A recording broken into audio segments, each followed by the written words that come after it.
Nos interesa el proceso creativo, lo que cambia en uno mientras crea. Soy Dana de Frings y este es Citacon. Hoy conversamos con Alberto Cumplido, desde Corinto, Chile, el Maule. Es un creativo de tomo y lomo, compositor, músico, poeta y uno de los fundadores y creadores del Festival Internacional Entre Cuerdas. Hola Alberto, Hola, ¿cómo estás? muy bien, pues feliz de tenerte acá en esta conversación. No, gracias a ti por la invitación. Yo feliz de estar también y poder contar algunas cosas de lo que he hecho en mi vida y de lo que se hace ahora aquí en el Maule. Eso, me saltan muchas cosas, pero que quisiéramos partir un poquito por tu historia, que nos contaras qué haces y cuáles son tus proyectos vigentes, Alberto. Pero ¿quieres que te cuente un poco de mi historia así en general? Sí, De, háblanos un poquito qué eres tú, eres compositor, músico, y si dentro de ese contexto un poquito para conocerte, para aquellas personas que no te conocen también, y comentarnos por qué Corinto. bueno, esto sí que es una larga, larga historia, pero la voy a tratar de Pero resumir. La voy a tratar de resumir, a ver, así como en breve, bueno, yo soy de Santiago, estudié en Santiago en el colegio y en la Alianza, luego en Las Tarrias y luego en el Conservatorio, en la Chile ¿cómo se llama? Y en la Católica, en el Campo Oriente.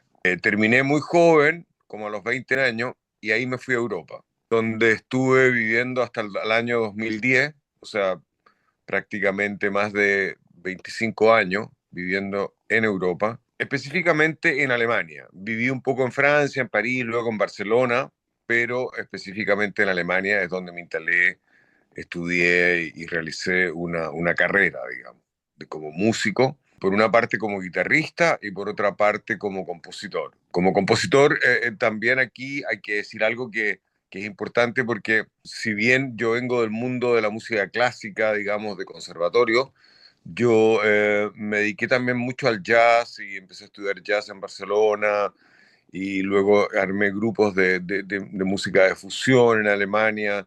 Entonces siempre estuve como navegando entre la música docta y la música jazz o música de fusión, como lo quieras llamar. Y eso ha sido un camino paralelo en realidad. Por suerte bastante bien llevado porque he podido estar muy dedicado a dar conciertos de guitarra clásica, en festivales de guitarra por el mundo, hasta el día de hoy, pero también por otro lado tocando esta especie de jazz, así como fusión, grabando discos, generalmente con música mía. Raro que yo me dedique a tocar estándares o cosas así, generalmente son composiciones mías que en las que he grabado discos tanto en Alemania como en Chile, y así ha sido como mi carrera.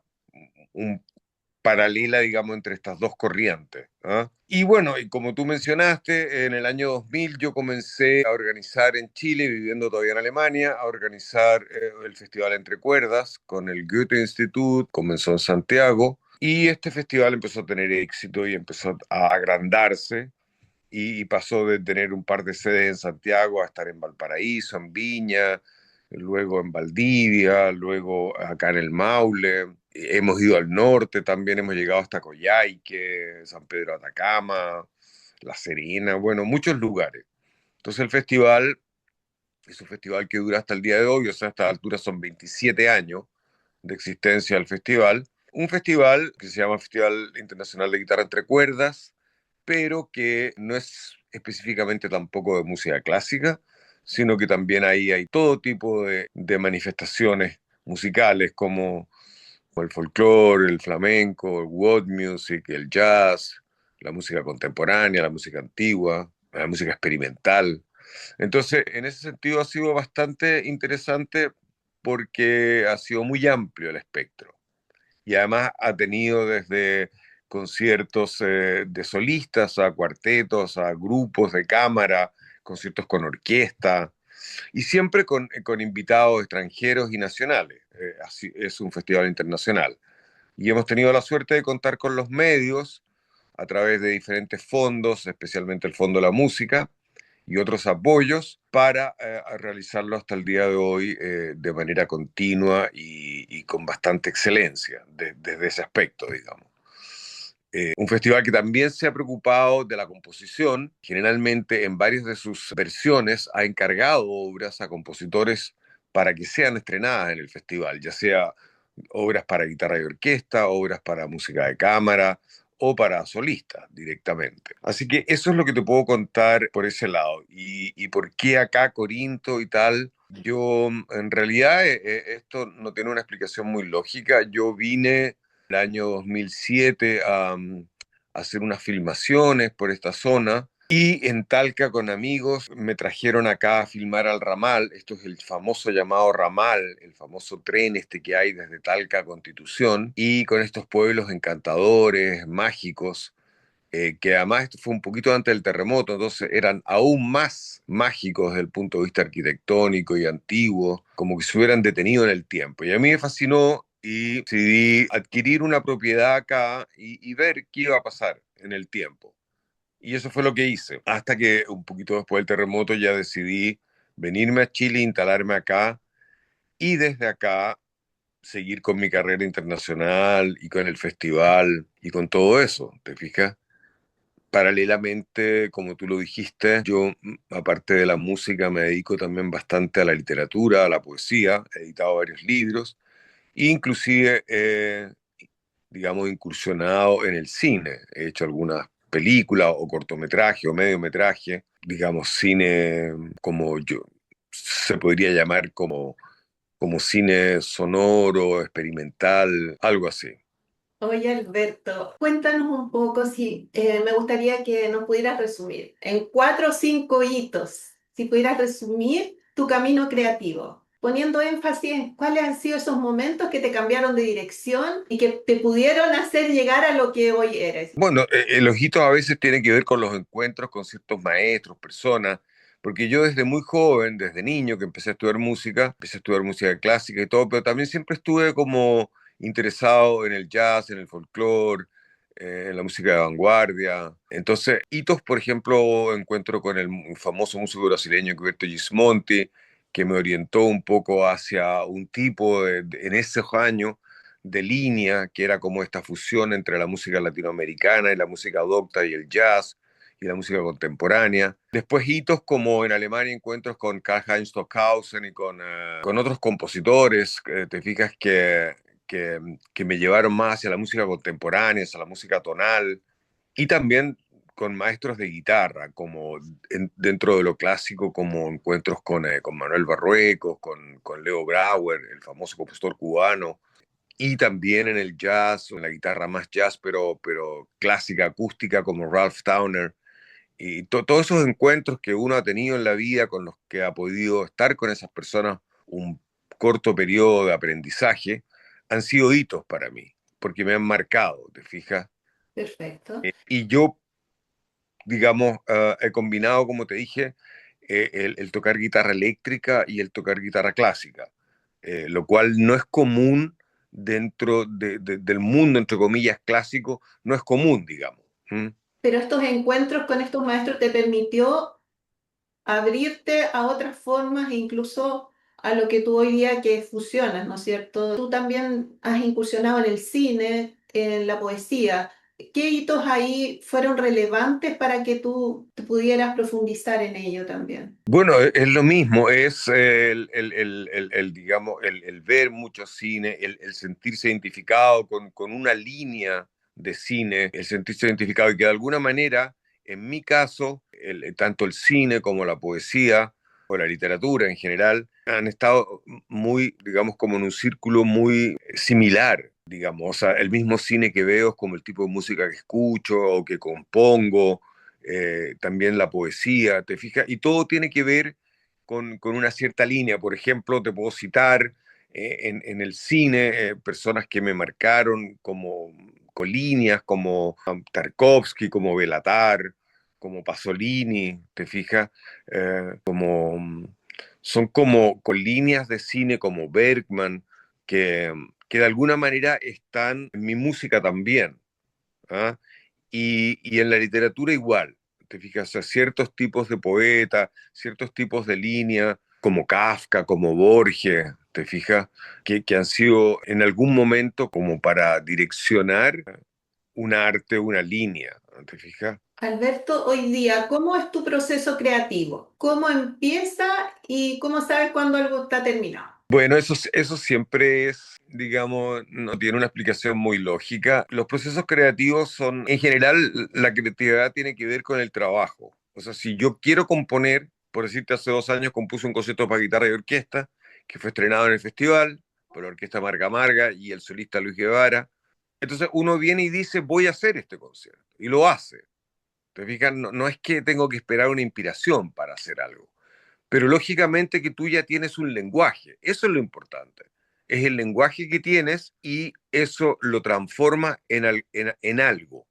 O sea, por eso te cuento como ejemplo el concierto para guitarra y orquesta que hice hace un tiempo, o cuando quiero componer un cuarteto de cuerda, por ejemplo un ensamble orquestal, o un dúo para guitarra y voz, o para guitarra sola. ¿Te fijas? Es Pero cosa eso, que uno se... ¿cómo lo podemos traducir? A ti tú dices, ya, voy a hacer esto, lo anotas, ¿cómo es un poco, cómo se Claro, traduce, tú digamos, decides, tú en decides lo físico? cuál va a ser el formato, tú decides cuál va a ser digamos, el formato, bien dicho, o sea, cuál va a ser la combinación instrumental, en el caso de la música, cuál va a ser el formato, qué es lo que yo quiero. Entonces digo, ya, quiero escribirle a Chelo, a un chelista, Chelo solo, y vengo y compongo una obra para Chelo.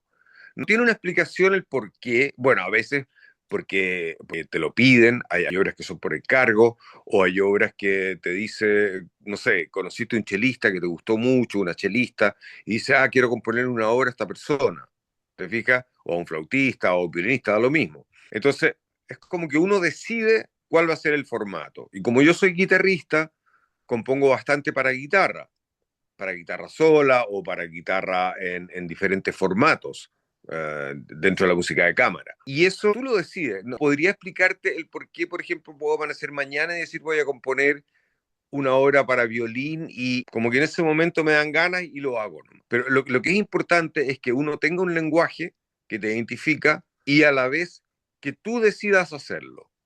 En el fondo, muchas veces la gente cree que el arte es inspiración, pero el arte es más bien trabajo que inspiración. La inspiración es algo que está en ti de siempre, ¿te fijas? Y la vas alimentando y realimentando. Alberto, ¿cómo tú te alimentas de eso para mantenerte creativo? ¿Lees, escuchas mucha música distinta? ¿Qué haces? Mira, en cuanto a información, yo creo que uno nunca debe dejar de escuchar y de recibir información, pero también digo uno ya, alguien como yo a mi edad, que ha vivido varias décadas de su vida, uno ya tiene mucha información. En el caso mío, la vida en el extranjero, los viajes, he viajado mucho por el mundo, ya sea tocando o no tocando, también haciendo algunas películas o simplemente viajando. Me gusta eso para poder inspirarme, como ese contacto con los mundos diversos, digamos, del planeta, los distintos idiomas. Siempre me ha fascinado eso. Y eso es motivo de inspiración, de como que eso nutre. Y también la información directa, o sea, poder escuchar, no sé, la última obra Sofía Gubaidulina, te fijas, o escuchar de nuevo a Shostakovich, o escuchar, no sé, rock o música experimental, da lo mismo, lo que tú quieras escuchar, que te sirve de alguna manera para seguir alimentándote y seguir en esa vanguardia de la inspiración. Yo creo que sí es importante lo que tú dices, en el arte, en el tiempo, hay una cosa que uno nunca debe olvidar, que la vida tiene un tiempo. O sea, la vida comienza cuando nacemos y termina cuando vamos a morir. O sea, algo muy obvio, pero en el sentido de que para un artista eh, hay un tiempo que tiene que ver con las diferentes etapas. Me refiero a la niñez, la adolescencia, la juventud, la madurez y ya entrando ya a una vejez, ¿te fijas? Entonces, todos esos tiempos tienen su momento también de energía. Y indudablemente que esa energía es variable. Entonces, es muy interesante ver cuando va pasando el tiempo, ¿te fijas? Y tú mantienes energía como quien diría, por decirle una palabra muy, muy cliché, pero como energía juvenil, energía dinámica hacia adelante, ¿no? Porque generalmente con el tiempo pareciera que uno se detiene y ya no quiere hacer más, y entonces, bueno, ya lo hizo, entonces ya me quedé ahí, o vive de lo que hizo, ¿te fijas? Entonces, es bien interesante cuando tú tienes la energía de seguir experimentando. Por ejemplo, en el caso mío ahora, que desde hace ya un poco más de un año he vuelto con mucha fuerza a la guitarra eléctrica, pero no a la guitarra eléctrica desde el punto de vista como el jazz, sino que como a la guitarra eléctrica contemporánea. O sea, si bien toco como un poco como con jazz, estoy utilizando muchos elementos electrónicos, que ya vengan desde la música contemporánea, tonal, serial o concreta, ¿no es cierto?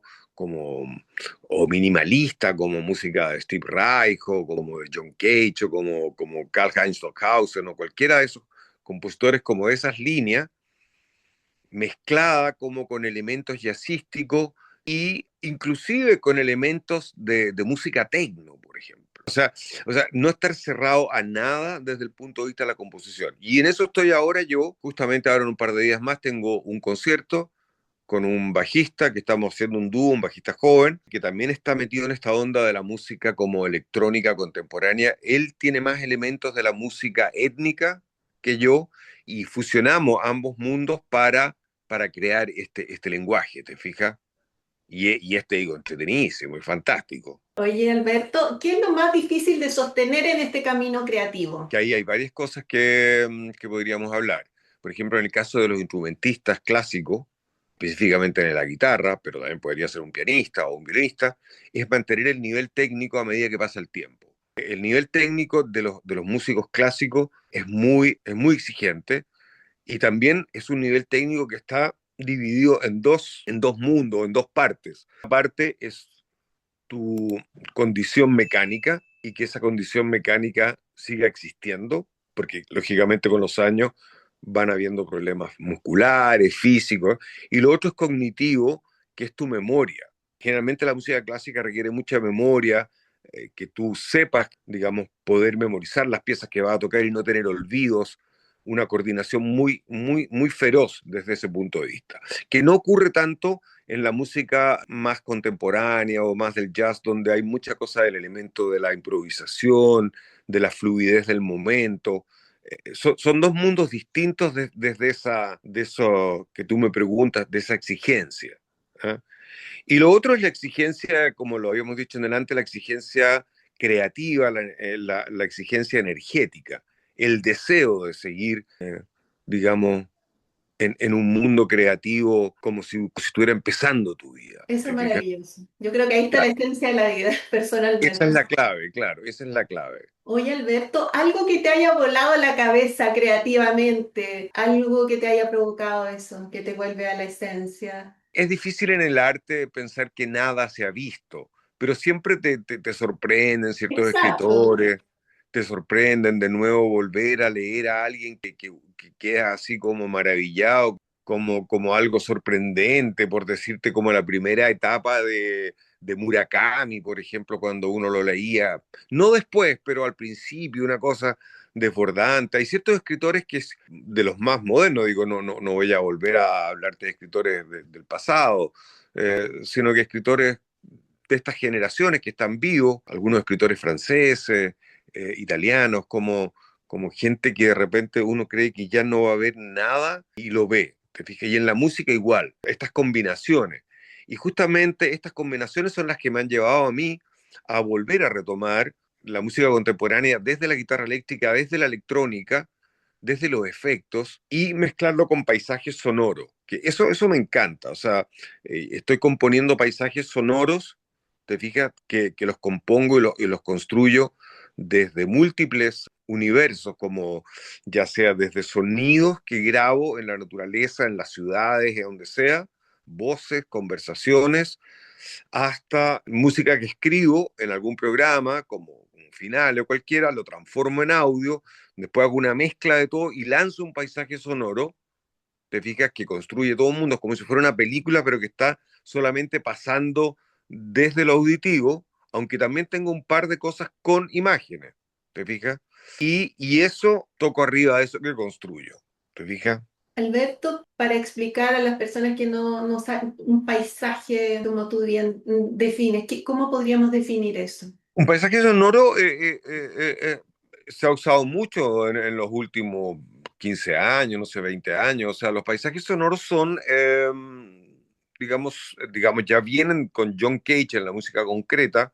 Es como poder grabar diferentes, es como armar un collage, por así decirlo. Es como armar algo que tú creas, que tú compones, pero que inclusive a veces tomas elementos que están, que no son creados por ti, que están en la naturaleza, o algún sonido o ruido o lo que sea, que ya tú lo tomas de otro lado, lo metes en esto y creas una, como dirías, como una pieza. Lo mismo que si yo escribiera una partitura, digamos, de 200 compases para un trío, y ellos van a leer esa partitura. Y esa partitura es el paisaje sonoro en el fondo, porque esa partitura leída por ese trío se va a convertir en música, y cuando suene ya va a ser sonido.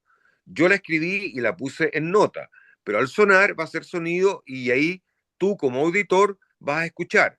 En este caso, el paisaje sonoro yo lo construyo, lo grabo, o sea, lo mezclo en programas de, digamos, de audio, de procesos que hay ahora en los computadores, cualquiera, hay muchos, y tú construyes toda una cosa sonora que luego tú escuchas también. Entonces es como si escucharas un disco, un paisaje sonoro, pero es algo que ya construiste, que tiene distintos elementos de intensidad, de color, de situaciones que ocurren. Y lo que yo te digo es que lo que estoy haciendo ahora es que sobre estos paisajes sonoros yo toco en vivo, ya sea guitarra o, por ejemplo, estoy tocando mucho ahora también como una percusión electrónica, un pad Roland así de diferentes elementos percutivos, ¿te fijas? Pero mucha guitarra también, lógicamente. ¿Mm?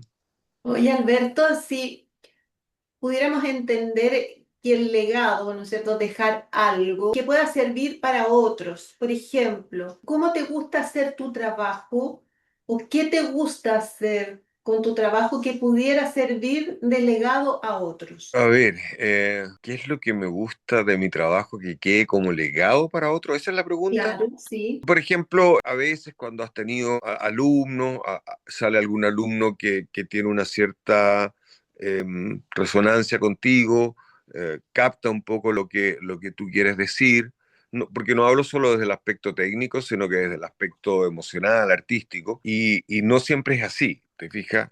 A mí en lo personal, la cosa técnica y la escuela de la guitarra clásica técnica, a mí no me interesa mucho. A mí, por eso nunca me he dedicado mucho a hacer clases ni nada. No, no es mi camino es la creación y tocar. ¿Te fijas? Y me he dedicado a eso en la vida, en general, por más de 4 décadas.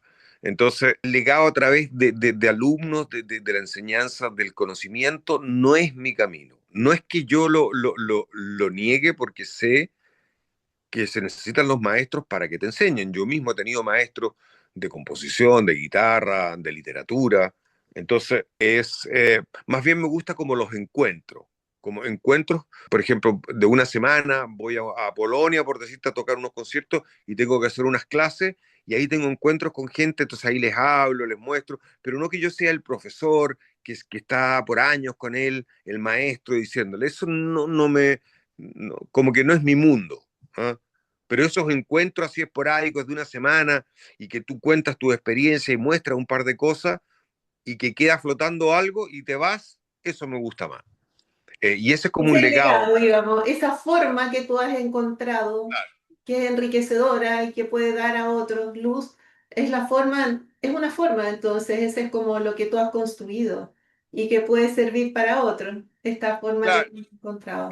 y nunca, digamos, como tener alumnos que uno quiera formarlos y que se parezcan a uno. Eso no me gusta para nada, que se parezca a alguien a otro. ¿Te fijas? O sea, indudablemente los seres humanos tenemos muchas cosas similares, pero que cada uno debe encontrar su camino. Entonces, mejor me gusta dar como momentos de energía, ya sea desde la guitarra o desde la composición o desde la creación misma, desde el arte en sí mismo, desde el conocimiento, desde el intelecto, justamente eso lo encuentro más interesante. Creo que yo soy más capaz de demostrar y enseñar eso que tener alumnos por año y que le van mostrando cómo avanza, cómo mejora. ¿Te fijas? Esos momentos de inspiración, como un resumen así energético de arte. Eso yo creo que es mi legado. La gente que toca mis piezas, mucha gente ha grabado cosas mías en diferentes discos en el mundo. Les gustará, supongo que por algo graban y las tocan, pero tampoco yo pretendo dejar un legado a través de la creación de uno como un legado estilístico a seguir. ¿Te fijas? Tampoco es mi interés. Gracias, Alberto, por compartir esto. Oye, algo que te hubiera gustado escuchar cuando empezaste en este camino creativo. Algo que me hubiese gustado escuchar, pero tú dices algo, una pieza musical o algo que No, alguien me dijera algo. claro, un consejo, una guía, algo que te hubiera gustado, haciendo una retrospectiva, obviamente, cuando en tus inicios. Bueno, escuché cosas que yo creo que fueron muy importantes. O sea, tuve suerte desde muy niño, de encontrar con personas que eran muy abiertas, como muy positivas, como de alguna manera que daban consejos y situaciones muy buenas, pero también en el tiempo, ya más en los conservatorios, ya la cosa más académica, te encontrabas mucho con las personas que están muy cerradas para poder mostrar lo que ellos saben y un poquito como conocimientos un poco cerrados, ¿te fijas? En vez de que sean conocimientos abiertos. No es que sea culpa de la gente creer que esa es la manera de enseñar. Entonces, en ese sentido, sí me faltó encontrarme en ciertos momentos con gente más creativa, más creativa y más valiente en esa creación. ¿M? Pero yo creo que paralelamente tuve ambas cosas. Tuve gente que era como más concreta, más rigurosa, más técnica, y también tuve gente más creativa que de alguna manera te podría decir eh, como que me ayudó mucho a tener ese vuelo y esa libertad y esa valentía en la creación. ¿Te fijas? Porque una de las cosas que generalmente ocurre en el arte es la valentía de enfrentar un mundo donde generalmente siempre te dicen que no vas a poder vivir del arte, que la cosa es muy difícil, que te vas a morir de hambre, que Sí. esto, que lo otro, que aquí, que allá. Y todo eso, indudablemente que pareciera ser una tontera, no es una tontera. En ciertos momentos se transforma en algo importante, digamos, si tienes una pareja, vas a tener un hijo y vas a crear una vida, cómo van a comer. Entonces empieza a construir un mundo que es paralelo al de la creación pura, porque a veces la creación pura no te va a dar mucho desde lo material. Entonces ahí yo creo que en esa valentía y en esa decisión, a mí se me ocurre que, por lo menos en mi caso, yo creo que resultó. Yo creo que fue bueno y pude a través de esa manera de vivir, vivir. Y vivir bien, digamos, no decir que millonario, ni mucho menos, pero vivir bien, viviendo mi vida, viajando, viviendo en distintos lugares, teniendo las cosas que necesitaba. ¿Te fijas? Fantástico. Oye, Alberto, bueno, llegamos a nuestro fin de este viaje a tu lado creativo. Así que te agradezco mucho esta conversación y espero que pueda ser luz para muchas personas aprender de lo que tú has caminado. Muchas gracias. ¿Ah? Y gracias a ti por esta entrevista y esta posibilidad de hablar del arte. Bueno, nos vemos en otra oportunidad, Alberto. Muchas gracias. Eso, que estés muy bien. ¿Ah? Chao. Cariño, gracias. Esto fue una nueva conversación de Citacon, tu cita favorita. Nos vemos en nuestra próxima conversación. Chao.